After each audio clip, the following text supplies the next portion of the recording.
So, how does a tiny village solve a crisis that could, threaten its very survival? Well, it's not with some big order from a distant capital. Nope. It's with a face-to-face meeting, right there under a tree. We're about to dive into how one community's argument over something as basic as water and justice, well, it actually reveals this incredibly powerful lesson in democracy. It's a question that really applies everywhere, doesn't it? When resources get scarce and fairness is on the line, how do people actually come together to find a solution? For the story we're telling today, the answer begins in a little village called Hardis. So, our story takes place right here, in Hardis Village. And for the people who live here, everything, and I mean everything, kicks off with this meeting. It's called the Gram Sabha. And this is a big deal, because it's the very first one since the new village council was elected. So you can bet everyone is pretty eager, maybe even a little anxious to see what's going to happen. And let me tell you, the stakes could not be higher. The new leaders aren't just, talking about fixing a few roads. No, they are facing two absolutely urgent crises that affect every single person in Hardis. First up, you've got a problem of pure survival. The village is literally running out of water. And second, there's a problem of fairness. The official poverty list, it looks rigged, and that's starting to stir up a lot of whispers and resentment. And look, this isn't some abstract policy debate. A villager named Tajia, she actually stands up and makes it painfully real for everyone. You can just feel the desperation in her words. The groundwater is disappearing. Women are having to walk 3 kilometers just to get water. The situation is absolutely critical. So, where do they hash all this out? In the Gram Sabha. This is democracy at its most fundamental level. It's the people's assembly where every single adult has a voice. Okay, so when it comes to the water crisis, 2 very different ideas pop up. Some people want a quick fix, deepen the hand pumps, clean out the wells, and just get through the season. But others are arguing, hey, that's just a Band-Aid. Then a villager named Anwar proposes something way more ambitious. It's a long-term plan he actually saw in another state, something that could fundamentally fix their water problem for good. And this image, wow, it just perfectly illustrates what Anwar is talking about. On one side, you see this dry, difficult landscape, which is pretty much what they're dealing with. But on the other side, that's what's possible with watershed management, a green, thriving environment. You see, this isn't just about water. It's about completely transforming their future. And you can tell, the villagers are definitely intrigued. Okay, now for the next item on the agenda, and this is where things get really, really tense. It's time to approve the below the poverty line list, or the BPL list. This is the one that decides who gets crucial government support.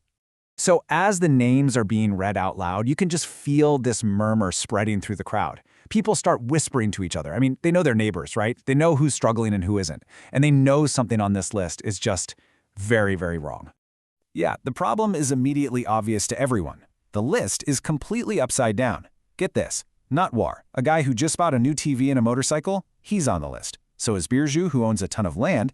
But Om Prakash, a landless laborer who is genuinely struggling to survive, he's been left off. This isn't just some clerical error. It's a flat-out injustice. And here's the reason why everyone's whispering instead of shouting. Natwar and Birju, they happen to be friends with Amir Chand, the powerful former landowner. And yeah, he still holds a lot of power and influence in this village.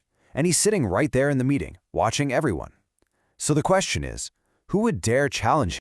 But then someone does. A woman named Suraj. She gets up, and despite all that tension, despite Amir Chand sitting right there, she speaks up. And she doesn't just complain either. She advocates for the person who was wronged. She just says simply that Om Prakash's name should be on that list. It is a moment of just incredible courage.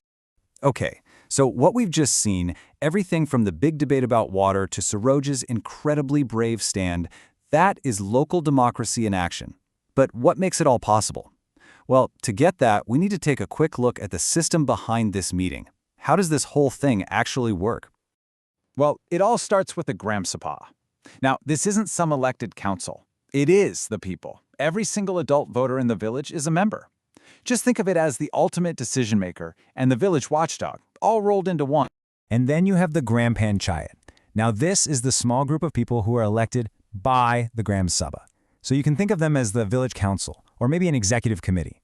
Their job is to actually implement the plans and development programs for the village, and they do that for a 5-year term.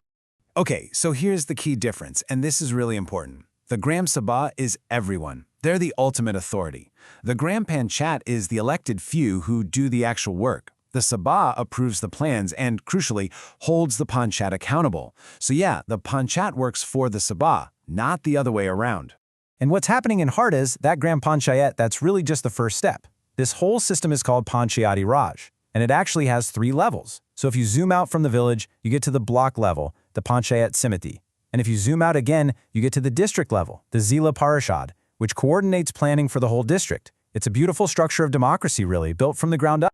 So after seeing the debates in Hardis and kind of getting how the structure works, what's the big takeaway from all this? Well, it really all comes down to one essential idea. It's this. The entire system hinges on the Gram Sabha. I mean, without an active, engaged assembly of citizens, the rest of the structure just can't function properly. It really is the heart of local democracy. So why is it the heart? Well, because it's the one place where leaders have to actually stand up and justify their plans to the public. It's the mechanism that stops corruption, like that rigged poverty list. And most importantly, it's the reason that everyday people like Tijia and Saroj have the power to demand better from the leaders they elected. You know, this isn't just a story about some faraway village. Every single community has its own version of a Gram Sabha. It might be a town hall, a city council meeting, maybe a school board hearing. The people of Hardis, they showed up to decide their future. So the only question left really is, are you showing up for yours?